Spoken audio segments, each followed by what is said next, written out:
आज Doubtnut app download करें। Doubtnut पर अपने सभी गणित, रसायन विज्ञान, भौतिक विज्ञान और जीव विज्ञान के डाउट्स का करो सफाया। बस प्रश्न की फोटो खींचो, एक ही प्रश्न को क्रॉप करो और तुरंत वीडियो सोल्यूशन पाओ। अभी डाउनलोड करें। हेलो दोस्तों, हमारा प्रश्न है, सिद्ध कीजिए कि बंद आर्गन पाइप में केवल विषम सनांदी स्वर उत्पन्न होते हैं। ठीक है, तो विषम सनांदी स्वर का क्या मतलब है कि जो उसकी जो आवृत्ति होती है बंद आर्गन नालिका की, ठीक है, अगर हम हर एक अधिस्वरक के लिए देखें तो वो हमें क्या प्राप्त होती है, विषम प्राप्त होती है। ठीक है, तो आइए इसे सिद्ध करते हैं। ये हमारी क्या है, बंद आर्गन पाइप है जिसकी एक सिरा क्या होती है, खुली होती है, जहां से हम ध्वनि जिस सिरे से ध्वनि आती है, ठीक है, और एक सिरा क्या होता है, इसका बंद होता है। इसमें जो सनांदी उत्पन्न होते हैं, अगर हम मूल विधा के लिए देखें तो वो किस प्रकार से होते हैं कि जहाँ पे हमारा बंद होता है वहां पे हमें क्या प्राप्त होता है, अप्रगामी तरंग का निस्पंद प्राप्त होता है, और जो खुले सिरे पे हमें क्या प्राप्त होता है, प्रस्पंद प्राप्त होता है। ठीक है, ये जो अप्रगामी तरंग बनते हैं, ठीक है, ये क्या होती है, मूल विधा। तो मूल विधा में क्या होता है कि यहाँ पे हमें जो बंद सिरा होता है वहां पे हमें क्या प्राप्त होता है, हमें निस्पंद प्राप्त होता है, और यहाँ पे हमें क्या प्राप्त होता है, प्रस्पंद प्राप्त होता है। ठीक है, अगर मान ले कि ये जो आर्गन पाइप है ए बी मान लेते हैं, ठीक है, इसकी लंबाई हम एल मानते हैं।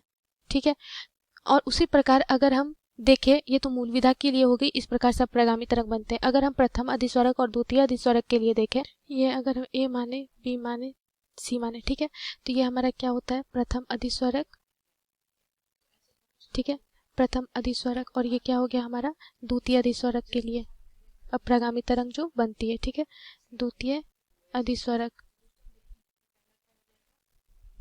अधिस्वरक। ठीक है, अब इसके लिए हम आवृत्ति निकालते हैं। ठीक है, तो आर्गन नालिका तो समान ही है, तो सबकी लंबाई क्या होगी, एल ही होगी। ठीक है, इसमें ये भी एल है और ये भी एल है। ठीक है, इस तरह से क्या प्राप्त होते हैं, इसमें अधिसनांदी उत्पन्न होते हैं। ठीक है, तो अगर हम मूल विधा के लिए पहले बात करते हैं, ठीक है, ये जो है हमारा मूल विधा, तो मूल विधा के लिए अगर हम देखें तो जो हमारा एक निस्पंद से, ये हमारा क्या है, ये हमारा निस्पंद है और ये हमारा प्रस्पंद है। तो एक निस्पंद से एक प्रस्पंद की जो बीच की दूरी होती है वो क्या होती है, λ/4 के बराबर। ठीक है, तो यहाँ से अगर हम एल लिखे तो ये क्या हो जाएगा हमारा λ/4। ठीक है, तो लैम्डा बराबर यहाँ से क्या आ जाएगा, 4 के बराबर। तो इसी प्रकार यहाँ पर अगर हम आवृत्ति निकालें, मूल आवृत्ति, तो एफ बराबर क्या होता है, v/λ, जहाँ पे v क्या है, ध्वनि की चाल है।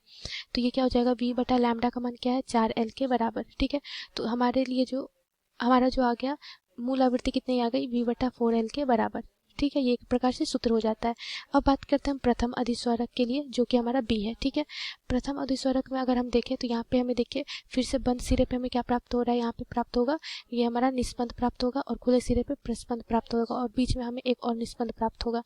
तो दो क्रमागत निस्पंद या प्रस्पंद की जो बीच की दूरी होती है वो क्या होती है, λ/2 के बराबर, और एक निस्पंद से एक प्रस्पंद की बीच की दूरी क्या होगी, λ/4 के बराबर। ठीक है, तो यहाँ से हम एल को क्या लिख सकते हैं, λ/2 जोड़ λ/4। ठीक है, तो ये कितना हो जाएगा, 4, ये हो जाएगा 2 लैम्डा जोड़ लैम्डा, ये हो गया 3 λ/4। ठीक है, तो यहाँ से लैम्डा अगर हम निकालेंगे तो हो जाएगा 4L/3।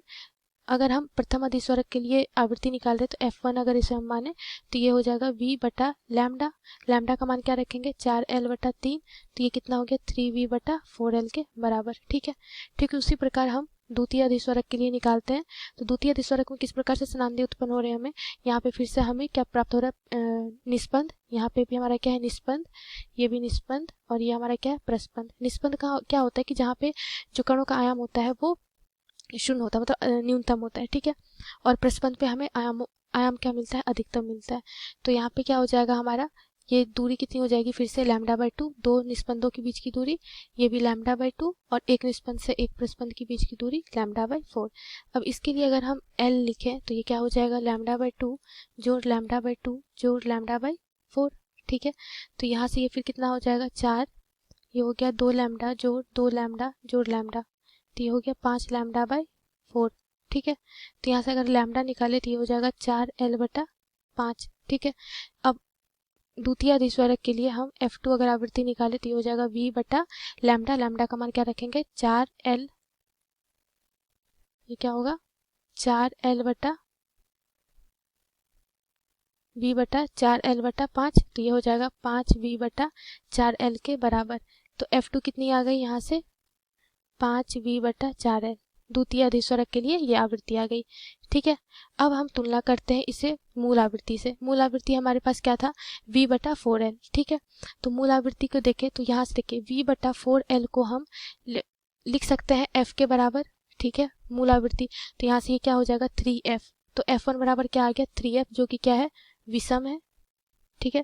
ठीक है, उसी प्रकार यहाँ पे भी अगर कंपेयर करें तो v/4l को हम फिर से क्या लिख सकते हैं f के बराबर, इतने दूर को हम f के बराबर लिख सकते हैं, तो f2 बराबर हम लिख सकते हैं 5f के बराबर, ठीक है। तो हमें देखिए जो ये भी हमें क्या प्राप्त हो रही है, विषम प्राप्त हो रही है, ठीक है। तो इस प्रकार अगर हम आगे भी इस तरह से हल करें तो हमारी जो जितनी भी आवृत्ति होगी मतलब समानांतर होगी वो हमें क्या प्राप्त होंगे, विषम प्राप्त होंगे। तो इस प्रकार से हम इसे सिद्ध कर सकते हैं। धन्यवाद। कक्षा 6वीं से 12वीं से लेकर नीट, IIT, JEE वो एडवांस के लेवल तक 1 करोड़ से ज्यादा छात्रों का भरोसा। आज ही डाउनलोड करें डाउटनेट ऐप या व्हाट्सएप करें अपने सारे डाउट्स 8400 400 400 पर।